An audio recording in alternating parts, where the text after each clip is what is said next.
ओम नमः शिवाय।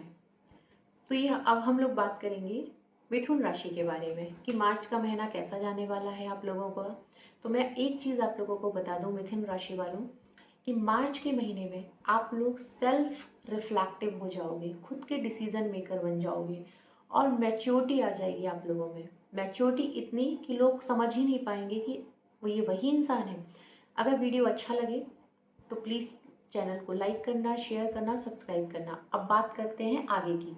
आपकी जो राशि है वो वायु तत्व है, ठीक है। बुध इसके स्वामी बनते हैं। तो मिथुन राशि वाले बहुत कैलकुलेटिव होते हैं, बहुत रैशनल होते हैं और बहुत ही ज़्यादा तार्किक होते हैं, आप ये कह सकते हो। तो ये महीना इनके लिए फुल ऑफ एनर्जेटिक रहेगा और कहते नहीं एक आप खुद के लिए सेल्फ मिरर का काम करोगे, ठीक है। तो आगे डिस्कस करते हैं।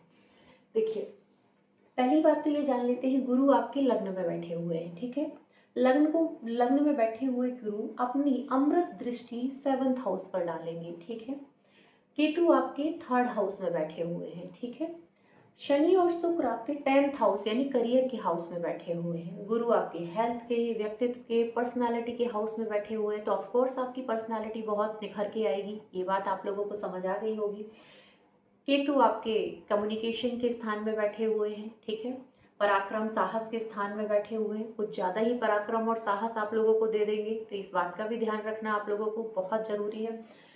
आपके भाग्य भाव में बुध और सूर्य बैठे हुए हैं, मंगल भी बैठे हुए हैं, ठीक है।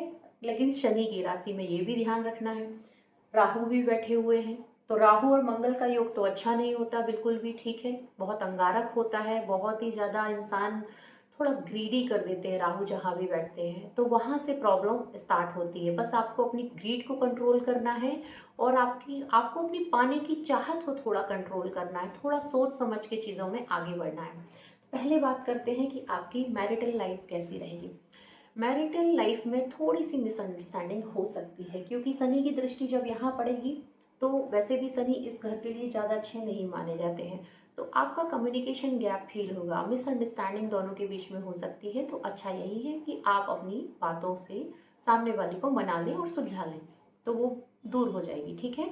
मैरिटल लाइफ में आपको एक्स्ट्रा थोड़ा सा एफर्ट्स देने की ज़रूरत पड़ेगी। दूसरी बात करते हैं हम कि आपका करियर कैसा रहेगा। करियर आपका बहुत अच्छा रहेगा, आपको काफ़ी तरीके की अपॉर्चुनिटी मिल सकती है यहाँ पर।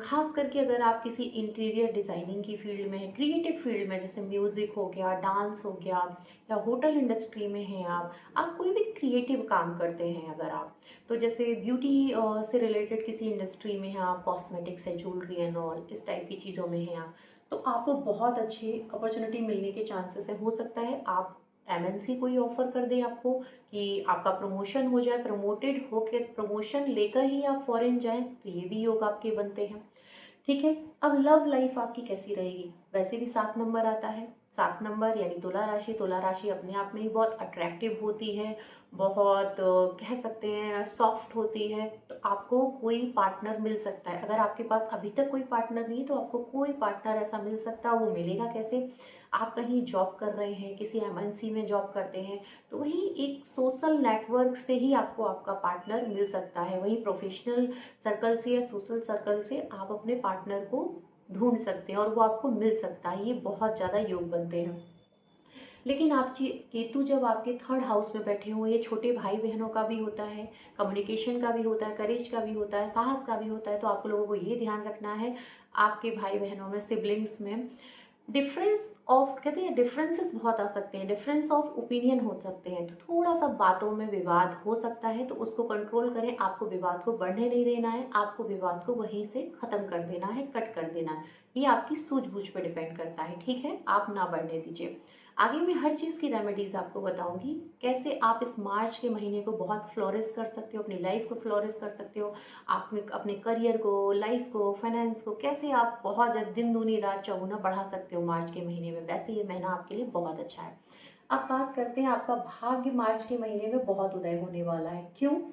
क्योंकि यहाँ पर एक तो भाग्य भाव में बुधादित्य योग बन रहा है, मंगल भी बैठे हुए हैं। तो भाग्य को चमकाने के लिए आप वो हर काम करेंगे जो आपको करने चाहिए। मंगल आपको बहुत ऊर्जा देंगे, एनर्जी देंगे, जिससे आप बहुत एक्टिव रह सकें।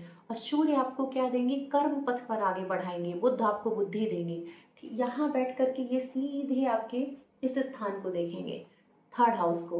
तो आपका कम्युनिकेशन बहुत अच्छा होगा बुध की वजह से, आपका मान सम्मान बढ़ेगा सूर्य की वजह से, पराक्रम बढ़ेगा, मंगल की वजह से एनर्जी बढ़ेगी। आप ये समझिए। हाँ, ग्रीड भी बढ़ सकती है, जिससे भाई बहनों में विवाद हो सकते हैं, किसी भी फील्ड में विवाद हो सकते हैं। ग्रीड को कंट्रोल करना है, तो जो अच्छा है उसे जाने देना है, जो अच्छा नहीं है उसको हमें कंट्रोल करना है।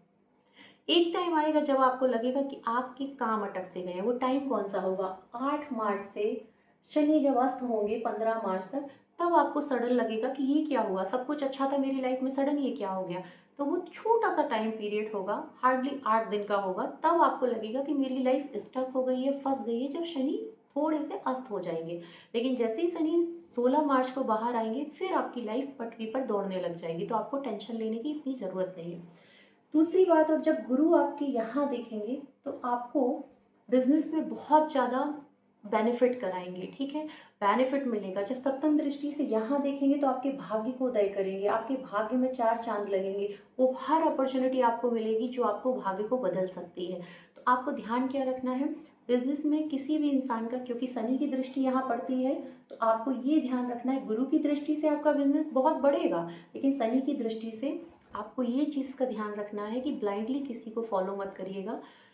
हर इंसान को जांच के समझ के ही आगे बढ़ाइए, वो आपके पार्टनर हो, कोई भी हो। अपने डॉक्यूमेंट्स प्रॉपर चेक करिए बिजनेस के, तभी आप उनको आगे पास करिए। ये आपको ध्यान रखना है। बाकी गुरुदेव आपके बिजनेस में 4 चांद लगाएंगे, भाग्य में 4 चांद लगाएंगे। अपनी अमृत दृष्टि से जब यहाँ देखेंगे तो आपका भाग्य बहुत बढ़ेगा। और जब गुरुदेव नवम दृष्टि से यहाँ देखेंगे 11th हाउस को, तो आपकी इनकम के न्यू रिसोर्सेज बनेंगे। आपको न्यू इनकम कहीं से जनरेट होने के चांसेस बन सकते हैं। वो आप समझ ही नहीं पाएंगे कि मेरे ये न्यू इनकम कहाँ से आई, कैसे बनी, क्या हुआ। ये आपको इतना सोचने की ज़रूरत है कि आपको बहुत सेंसिटिव होना पड़ेगा यहाँ पर। कि सेंसिटिव किस चीज़ में होना पड़ेगा? सेंसिटिव आपको अपनी डील्स को लेकर के होना पड़ेगा कि मुझे कोई भी ऐसी डील्स नहीं करनी है जिससे मेरा नुकसान हो। मैं ये बार बार क्यों रिपीट कर रही हूँ? क्योंकि शनि जब यहाँ देख रहे हैं तो इस चीज़ का आपको ध्यान करना है। बाकी गुरु आपके मार्गी हो रहे हैं। 11 मार्च से गुरु, देखिए यहाँ लिखा हुआ है 11 मार्च से, 11 मार्च से गुरु आपके मार्गी हो जाएंगे। तो आपको ऑफकोर्स बेनिफिट होंगे, आपका मार्ग वो आगे आगे बढ़ाएंगे, प्रदर्शित करेंगे। तो आपको इस चीज़ का खास ध्यान रखना है कि गुरुदेव आपके लिए बहुत कुछ अच्छा करने वाले हैं। एक चीज़ का और ध्यान रख लेते हैं कि हेल्थ आपकी कैसी रहेगी। हेल्थ में कुछ नहीं, थोड़ा सा आपको सिर दर्द हो सकता है, इस चीज़ का ध्यान रखना है। थोड़ा सा आपको आपके एब्डोमेन में प्रॉब्लम हो सकती है, थोड़ा सा कह सकते हैं डाइजेस्टिव इशू आ सकते हैं। और हेल्थ में कोई दिक्कत आपकी में नहीं है फिलहाल के लिए, मुझे हेल्थ में और कोई दिक्कत नहीं दिखती है। दूसरा आपको क्या करना है रेमेडीज़ के तौर पे, कि जब गुरु यहाँ बैठे हैं तो आपकी पर्सनैलिटी भी निखर के आएगी, आपकी हेल्थ भी अच्छी रहेगी। छोटी मोटी बीमारियाँ हैं वो लाइफ स्टाइल डिजीज़ के अंदर आती हैं, बाकी कुछ भी नहीं। आपको क्या करना है, सबसे पहले आपको सुंदरकांड का पाठ करना है हर ट्यूसडे के दिन। रामचरित मानस मानस की कोई भी चौपाई आप रोज पढ़ के, आप चाहें तो 11 चौपाई पढ़ के भगवान को सुना सकते हैं। आपका मार्ग प्रशस्त हो जाएगा, आगे बहुत अच्छा हो जाएगा, आपका भाग्योदय होगा। 11 चौपाई सुना दीजिए। ट्यूसडे के दिन सुंदरकांड का पाठ सुना दीजिए भगवान को, चौमुखी दीपक लगा करके। सूर्य देव को जल दीजिए, थोड़ा सा उसमें आपको पीली हल्दी मिलानी है, काले तिल मिलाने हैं, पुष्प डालना है। ओम घृणी सूर्याय नमः का 11 बार जाप करके जल दीजिए, आपके लिए बहुत अच्छा रहेगा। दूसरा आपको क्या करना है, आपको शनिवार के दिन आपको केले या फिर कोई भी मीठी चीज़, आप केला ले लीजिए या कोई चॉकलेट्स ले लीजिए या बिस्किट ले लीजिए, ये आप गरीब बच्चों में बांटिए। या तो केला या तो बिस्किट या तो चॉकलेट्स गरीब बच्चों को बांटिए, ये आप जरूर करिए, आपके लिए बहुत अच्छा होगा। और अगर कर सकते हैं तो गौ माता को रोटी खिलाइए, घी लगा के गुड़ लगा के रोटी खिलाइए। आप देखिए मार्च का महीना आपके लिए कितना अच्छा जाता है। अगर आपको मेरी ये वीडियो अच्छी लगी हो तो प्लीज़ लाइक करना, सब्सक्राइब करना, शेयर करना। मिलते हैं नेक्स्ट वीडियो में। ओम नमः शिवाय।